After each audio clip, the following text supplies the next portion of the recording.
Today's Just Pause meditation was an inspiration from Yongey Mingyur Rinpoche's work in Love with the World. So again, just as we started our pranayama, begin where you are with breath for the Just Pause meditation.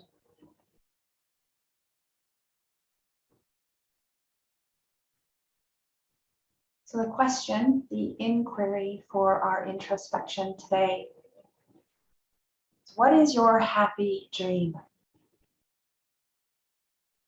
What is your happy dream?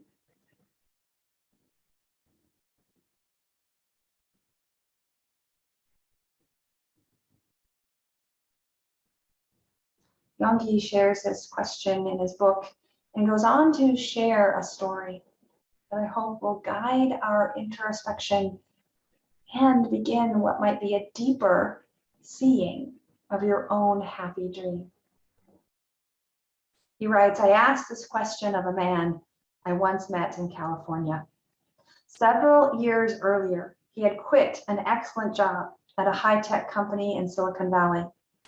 He had been reading books about emptiness and had come to the conclusion that his job was empty of meaning, of value, and that the workplace, the status, the money, these things too were essentially empty.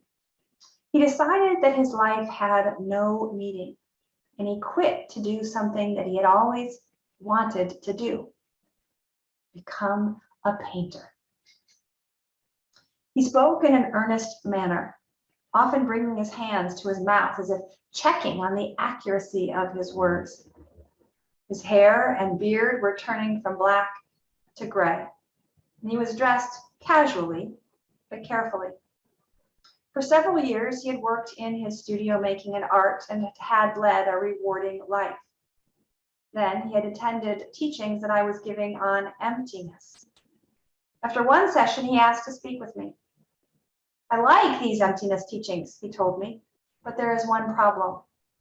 Before, I read books about emptiness and I saw that my job was emptiness, so I let go of it. I really like making art, but after listening to you today, I see that even my art is emptiness. Now maybe I need to let go of my artwork. But if I do that, I will have no money. I told him, emptiness does not mean nothing.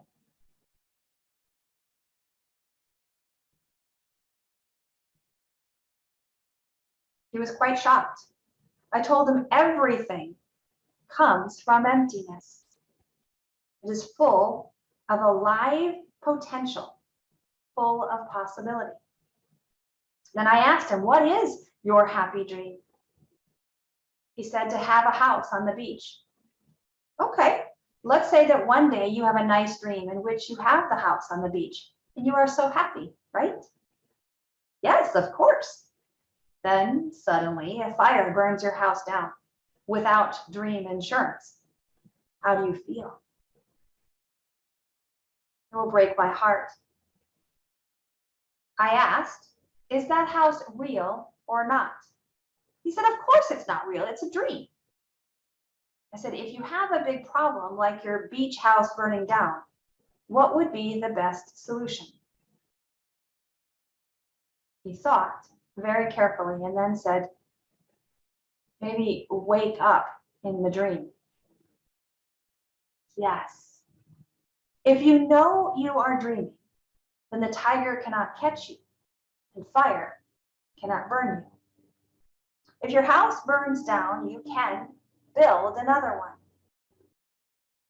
In our daytime life, we do not deny wanting the house or the career. But if we recognize the essential emptiness of phenomena, then we can enjoy our desires without getting attached to the misperceptions that cause suffering. You and I, right now, we are the same as the dream beach house. Not real. But we are not nothing. Many people think that emptiness is nothing.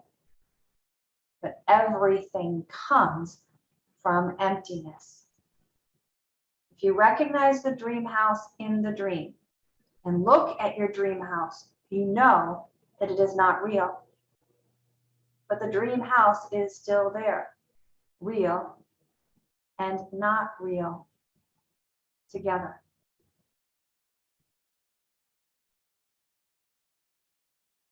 What is your happy dream?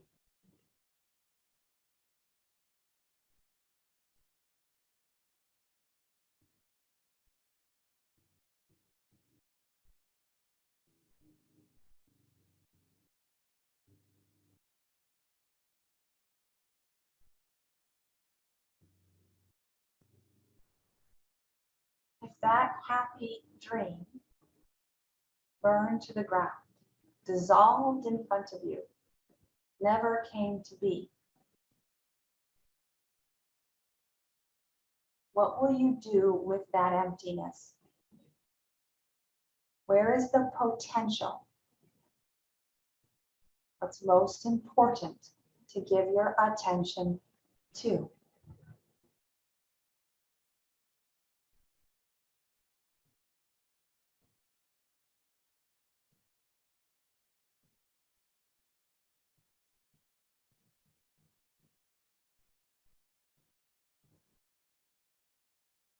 Embracing the empty to free ourselves from the burdens of attachment, of expectations.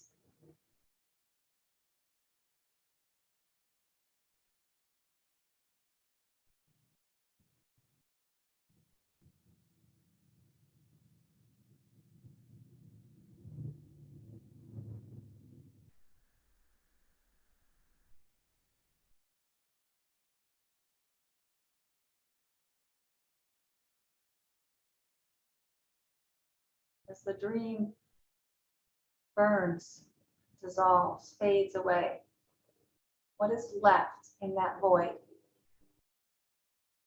Where's the emptiness inviting you to bloom and become?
Notice the space between your inhale and your exhale.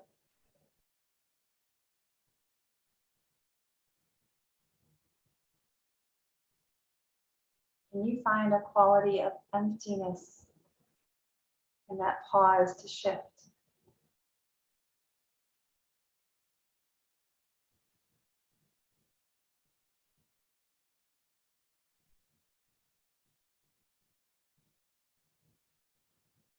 As your mind receives the sensations of the body, the smells, the tastes, the touches, even the thoughts and the emotions, you find the pause between the thoughts. Embrace the emptiness. That emptiness is affirmation, is validation of the potential that lives within you. I think for many years, I feared that that pause and thought might indicate a weakness of my mind, my brain, my skill and knowledge. But embracing the emptiness affirms the beginning again, that from this emptiness, everything can become.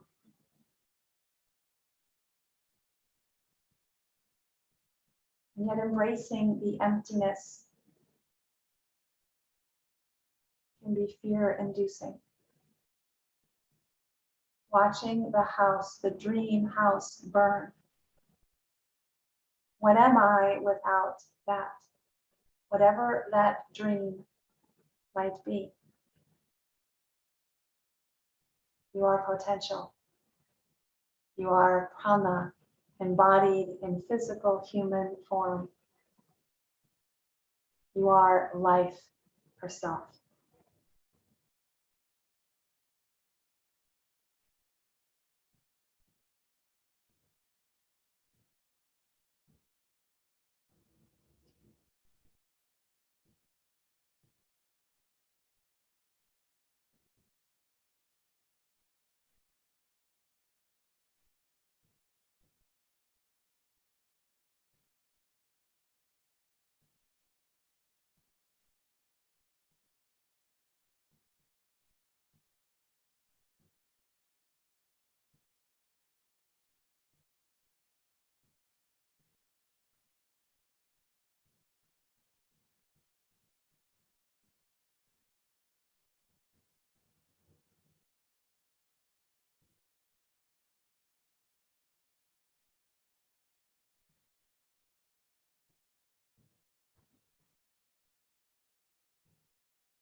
What is your happy dream?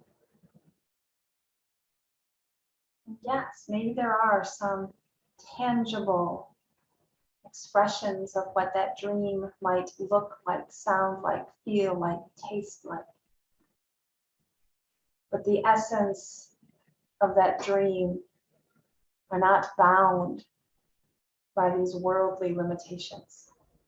And that is why the emptiness, the joy of living, blooms from that emptiness, regardless of whether or not the house stands, the job is achieved.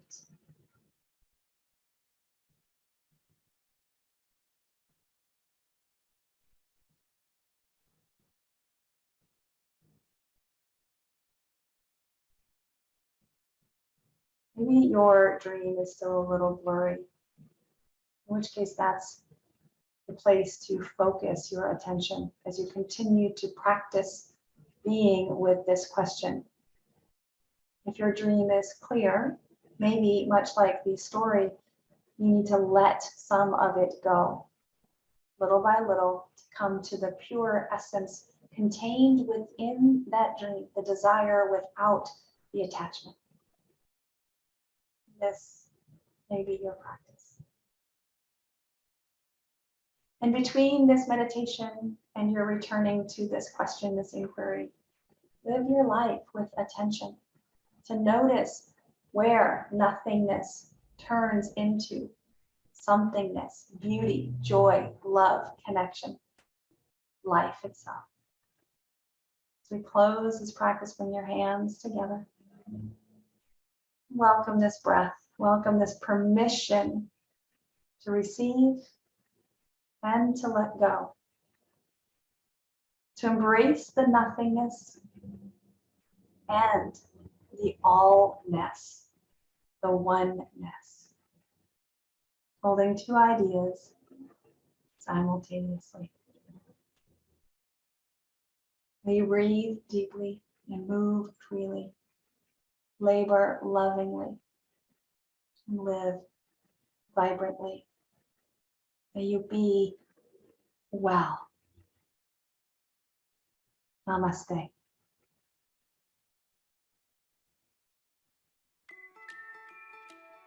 Thank you so much.